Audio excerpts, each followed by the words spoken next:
So, magandang umaga po sa lahat. Bali, andito po tayo sa property ho, sa may Barangay del Rosario, Lopez, Quezon. Bali, ito pong natututukan ng camera ho, ay may sukat po na kulang-kulang 1 hektarya. Opo. Yan po siya. Ito po ay katabi po ng National Highway na papuntang Buena Vista. So, i-rotate ko lang po yung camera. Ayan po, National Highway po yan na pa Buena Vista po. So, dito lang po sa likuran ko, iikot ko po ulit ang camera. Ayan. Ay, dyan naman po ang papuntang bayan po ng Lopez.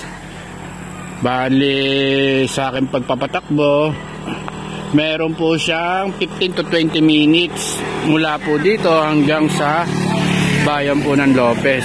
So, bali yung bayan po ng Lopez ay andun na po lahat, ang munisipyo, ang pamilihan, mga college, high school, elementary, hospital, Kiselco, tapos ang water district po nila. Lahat ng kailangan nyo po na yun po sa bayan po na yun. So, bali, balik na po tayo sa property po na to, ay papasukin ko na po para makita nyo po siya ng maigi. So, bali, ito po ang barangay road po niya. Dalawa po ang access na daan niya. Ito pong National Highway at ang barangay road po niya ng Del Rosario.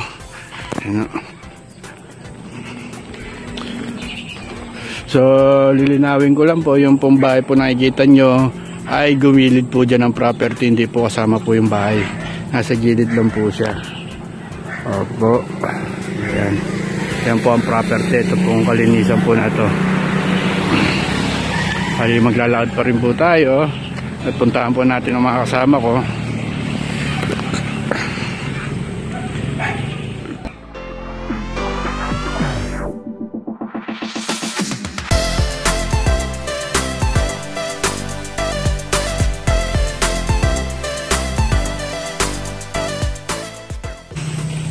Saan ho kaya tayo pwede pumasok?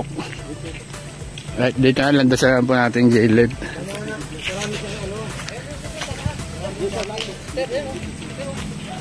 Ay pala.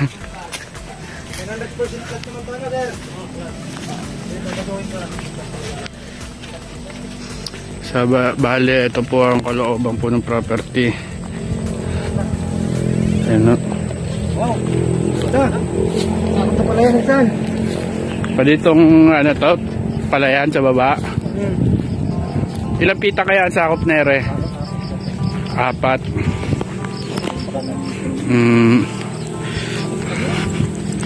So bali, ito po may sakop din po siya na palayan na 4 na pitak. Ayan o. Sakop po yan. Walang po. Diba na po may tanim na to? Bali ang property ay doon po sa pinanggalingan ko po ay po siya, flat. Tapos pag dumating po dito ay may pagka uphill na po siya, upland. Yan.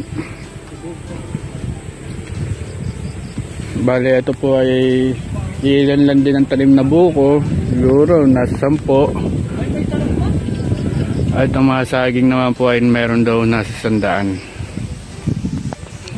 So kung mapapansin nyo po, yung Madre Cacao po niya, ay yung pong mga puno po na yan ay Madre Cacao. Yan po ang pagitan po ng property. Pag ganun po siya, padiretso po doon. Bali yung pong may mga tanim ay hindi po yan kasama po sa property. Pero ito pong property po na to ay may nasasakupan na 4 na pitak. Yun nga lang po ay walang tanim. Na susukalan lang po siya na medyo, yun po, sa gawi po na yun.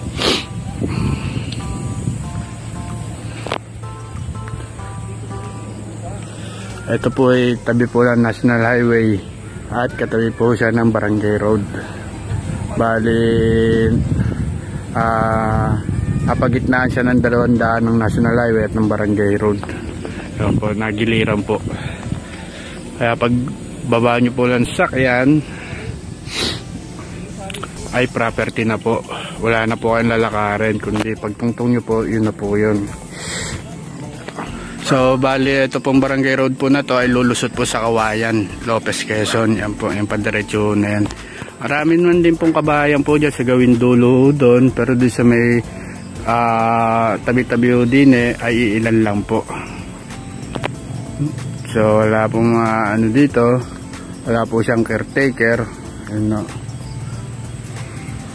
At wala din po siyang tenant, tupon lupa na rin. So bali ito yung barangay road, yung dinadaanan po natin. At naka-gilid po siya. Bali ang tansya ko po, ang frontage po nito ay merong mga 100 meters so sa barangay road. At doon sa National Highway naman po ay merong 15 to 20 meters po na frontage.